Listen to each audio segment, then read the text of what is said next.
Assalamualaikum warahmatullahi wabarakatuh. Alhamdulillah. Nyo kedanyo ka dalam akhir tahun 2022. Diatu minau panjang 2020 ya. Kemudian habis ni banyak nyo mu ka 2020.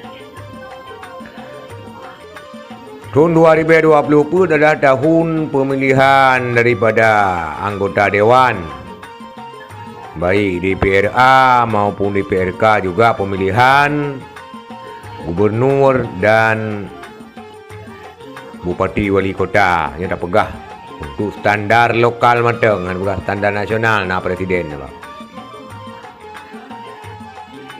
Untuk 2020 perkiraan dan optimis Partai Aceh akan menang kembali dan juga Mualim akan menang karena toh teman pemimpin yang terkalon hana lain yang terkalon dalam situasi sulit laganya tetap berpedulian yang Siba Mualim lain hana terkalon walaupun dipegah pu yang dipegah, dihujat pu yang dihujat, dicaci pu yang dicaci.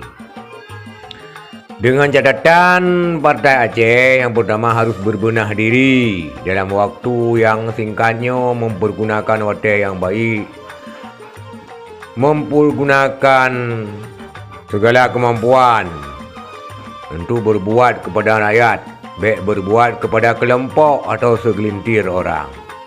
Yang berbuat kepada kelompok dan segelintir orangnya sabi-sabi dihujat.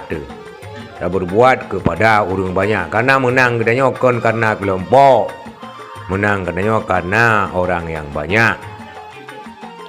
Menanci kepada Mualim, memfokuskan kepada hal-hal yang membawa dampak yang bermanfaat kepada rakyat ramai, kepada masyarakat Aceh secara menyeluruh, baik secara pribadi, baik secara perorangan dan baik secara kelompok. Karena yang akan memenangkan kedanya adalah rakyat Aceh yang secara menyeluruh. Dia pegah ke kelompok, habis-habis daripada kelompoknya.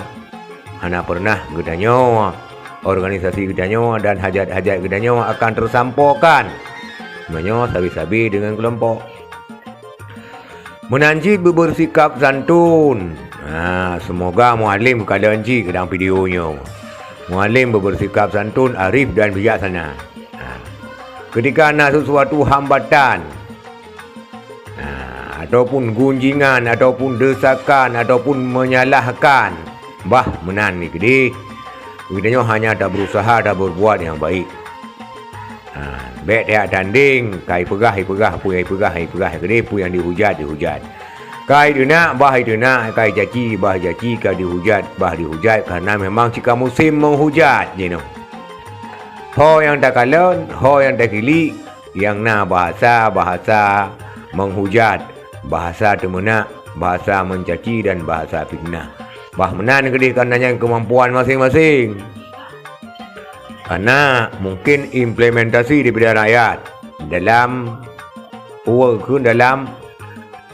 mengapresiasi daripada kekecewaan rakyat.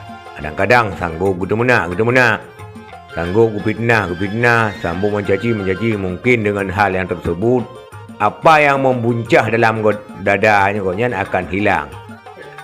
Dan negerinya dapat tanggapinya sampai dulu lah tu. Kita terus berbuat baik.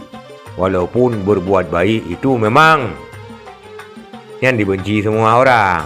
Menangkapan mantap. Masa jamun, masa khalifah, berbuat baik tetap dibenci oleh semua orang. Kasus-kasus macam yang menasional, macam yang memperjuangkan kebenaran tetap diginton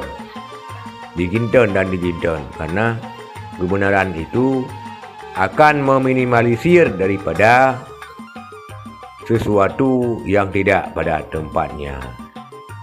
Maka yang hujat-hujat laju, yang tenak-tenak laju, Mualim harus tenang mempergunakan waktu kepada rakyat yang bermanfaat.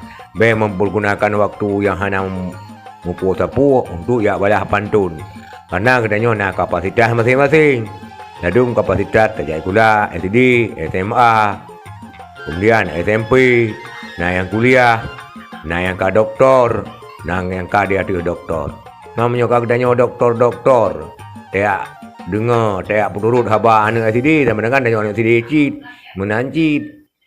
Tanya yang ke SMA, tak berturut haba anak SMP, tanya anak SMP. Maka hal tersebut sebagai dinamika untuk membangun visi misi yang lebih baik ke depan. Hana payah bengih-bengih tu.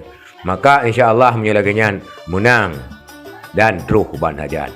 Sekian, terima kasih. Assalamualaikum warahmatullahi wabarakatuh.